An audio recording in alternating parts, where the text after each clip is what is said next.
Hi, this is Dwayne, and in the next 10 minutes, I'm going to teach you to play all the major chords. There's just 12 major chords, and we're going to learn all of them. Now, the reason there's only 12 major chords is there's only 12 different notes. Watch. 1, 2, 3, 4, 5, 6, 7, 8, 9, 10, 11, 12. If we go up one above that, that's the same note as that one. It's just an octave higher. So the piano is set up so that there's like 7 octaves on the keyboard. 1, 2, 3, 4, 5, 6, 7. And if we just learn one octave, then we've learned it all. So there's 12 notes, and on each of those notes we can build a chord. Now a major chord is made out of the root, third, and fifth of a major scale. So let's look at what a scale is. A scale comes from the Latin word la scala, which means the ladder. It's a ladder of note that runs from one C up to the next C. Here's the C scale. See, it has 8 notes. Octave, octavo, octopus. That's the C scale. And if we take the root, the bottom note, the third, 1, 2, 3, and the fifth, 1, 2, 3, 4, 5, and play them as a unit all at once, that's called the C major chord. That's the major chord for the key of C. Now that's easy to see on C, isn't it? Because it's all white keys. But it's not as easy to see on the other keys because there's some black keys intermingled. Okay? So let me explain to you that a major scale is always formed out of a whole step, and then a half step, followed by a whole step, whole step, whole step, and half step. What's a whole step? It always has a key in between it. That's a whole step because there's a note you can play in between it. That's a whole step because there's a note you can play in between it. That's not a half step because there's no note in there between those two notes. So that's a half step. That's a whole step, isn't it? Because there's a note in between. That's a whole step because there's a note in between. That's a whole step because there's a note in between. And that's a half step. So the formula for a major scale, and this applies to all major scales in all time, so once you know this, you'll know it for life, is whole step, half step, whole step, whole step, whole step, half step. In other words, 2 whole steps, then a half step. 3 whole steps, and then a half step. Okay? That's the formula for a major scale. Whole, half, whole, half. Okay? And the same coming down. Incidentally, we're not talking about fingering here, but I'll just show you. I only have 5 fingers, obviously, and there's 8 notes. So I can only use 3 fingers, and then I must cross my thumb under to get up to the top note. Why? Because 3 and 5 make 8, right? Okay, that's the logic of fingering, all right? So that's the formula for a major scale. So we know what it is on C, but it's not so obvious on other keys. For example, if I start on D flat, I have to go up a whole step, which is E flat, and then another whole step, which is F, and then a half step, which is G flat, whole step, which is A flat, whole step, which is B flat, whole step, which is C, and a half step is on D flat. So the major scale for the key of D flat is D flat, E flat, F, G flat, A flat, B flat, C, and D flat. And if I take the root, the bottom note, the third, 1, 2, 3, and the fifth, 1, 2, 3, 4, 5, I have the D flat major chord. That's the major chord for the key of D flat. Okay? Now I'm going to make it easy for you though. I'm going to teach you the 3 major chords that are all white, and they are C, F, and G. And all you need to do is memorize those. The 3 chords that are all white, the 3 major chords that are all white are the C chord, the F chord, and the G chord. Okay? So now you know 1/4 of all the major chords. There's only 12 major chords. You know 3 of them, C, F, and G. Then 3 of the major chords have a black key in the middle. They are D, E, and A. Say that with me. D, E, and A. What's unique about them? They have a black key in the middle. D, E, and A. They all have a black key in the middle. Now you know half of all the 12 major chords. You know the 3 major chords that are all white, C, F, and G. And you know the 3 major chords that have a black middle note, D,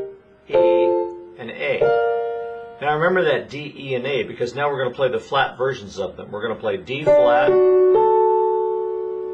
E flat, and A flat. And I want you to notice something about them. It's the same three letters, D, E, and A, except they're the flats, D flat, E flat, and A flat. And instead of being white on the outside and black on the inside, they're just the opposite. They're black on the outside with a white on the inside. They're kind of like Oreo cookies. There's a D flat Oreo cookie because it's black on the outside, white on the inside. E flat Oreo cookie because it's black on the outside, white on the inside. And A flat, again, black on the outside, white on the inside. Now you know 3/4 of the major chords already. What were the first three that were all white? C, F, and G. What were the three that have a black note on the inside? D flat, E flat, and A flat. Now D, E, and A have cousins called D flat, which are like Oreo cookies, E flat, and A flat. That's 9 out of the 12. We only have 3 left. Let's learn those 9 a little better though. Which are all white?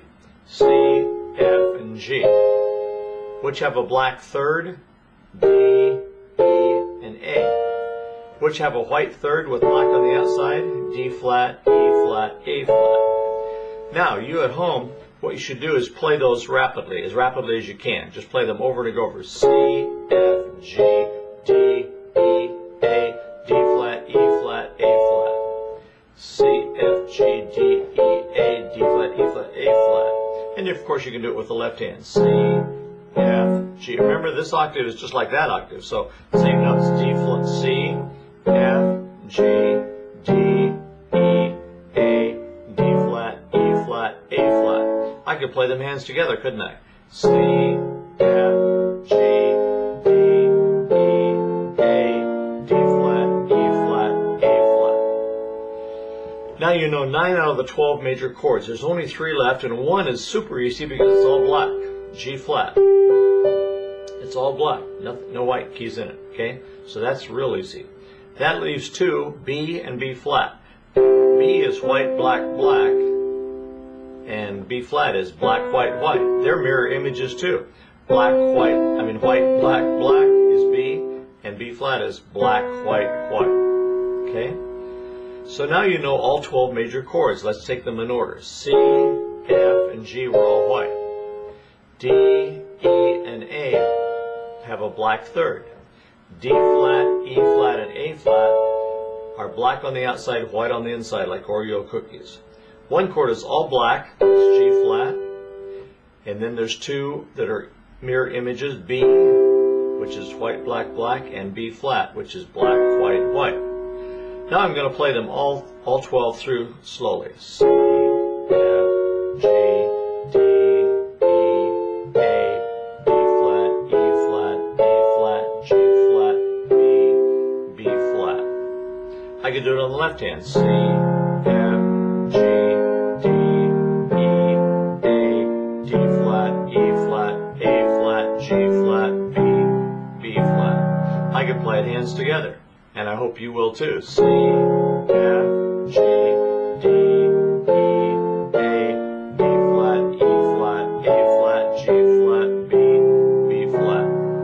By the way, you can use the fingers that are most comfortable for you, but try to keep your fingers in a kind of a curved parachute position, like a parachute came down and landed on the key. You don't want to play with flat fingers, that makes it real slow. So you can play faster if you keep your fingers curved. And I like to use 1, 3, and 5, every other finger. There's some that are a little more awkward, like the B chord, you might want to use 1, 2, and 4. That's fine, whatever works, or 1, 3, and 5 is okay. Okay.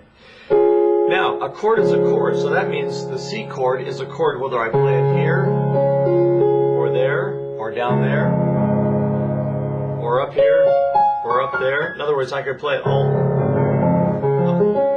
the way up and down the keyboard, couldn't I? All the notes of the C chord are C, E, and G, and they're repeated over and over again through those 7 different octaves. Okay. So the same thing is true of the D chord. I can play it all over the place. Also, I can turn chords upside down. Watch the C chord. If I take the bottom note C and put it on the top, it's still the C chord. It doesn't change into some other chord. It's like if I turned you and stood you on your head, you'd still be the same person. You wouldn't change. You wouldn't be a different person. Okay, you'd just be you upside down. And so I can turn the chord upside down again and play what's called the second inversion. Every time I turn a chord upside down, it's called an inversion. So that's the root position of the C chord, the first inversion of the C chord, the second inversion of the C chord, and now we're back to the root. So I could play root, first, second, root, first, second, root, first, second, root, first, second, till the cows come home and I can come back down, couldn't I? I could also break the chord up. Instead of playing it as a block, I could play broken chords, which are called arpeggios. C, E, G, tuck my thumb under, C, E, G, tuck my thumb under, C, E, G. And then I can come down, G, E, C, roll my hand over, G, E, C, G, E, C, G, E, C. I could do that with two hands, couldn't I?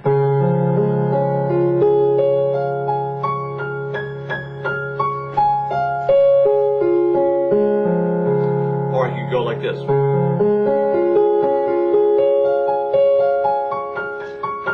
In other words, just replace a hand. There's lots of things I could do. I could go.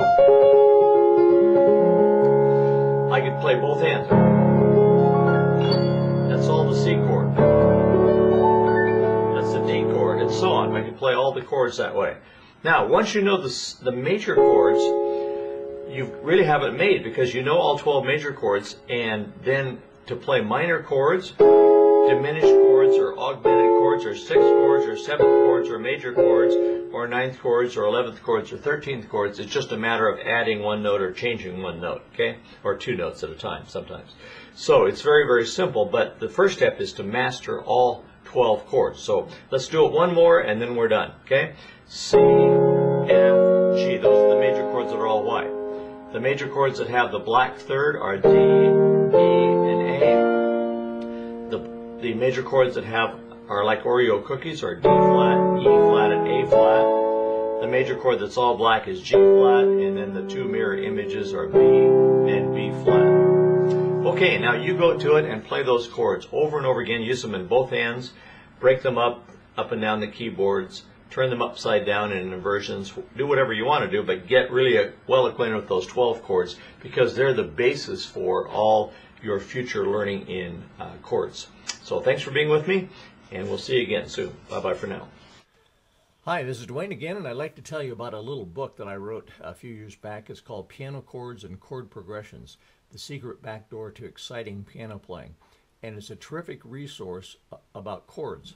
If you want to know more about chords, you ought to latch onto this book. It's just barely over 10 bucks, 11 bucks I think it is.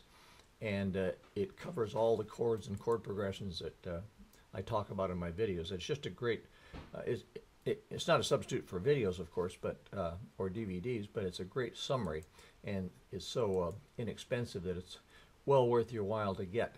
Here's a table of contents. You can just look down here and see all the things it covers. Starts out with major, minor, diminished, augmented, 6th, 7th, and on to 13th chords and suspensions and alterations, and then gets on to chord progressions and so on. So it's a very thorough book, and it's got a lot of illustrations. I'll just toggle through a little bit, so you can, and there's the back cover. So it's worth your while to get. So hope you take advantage of that. Thank you. Bye-bye for now.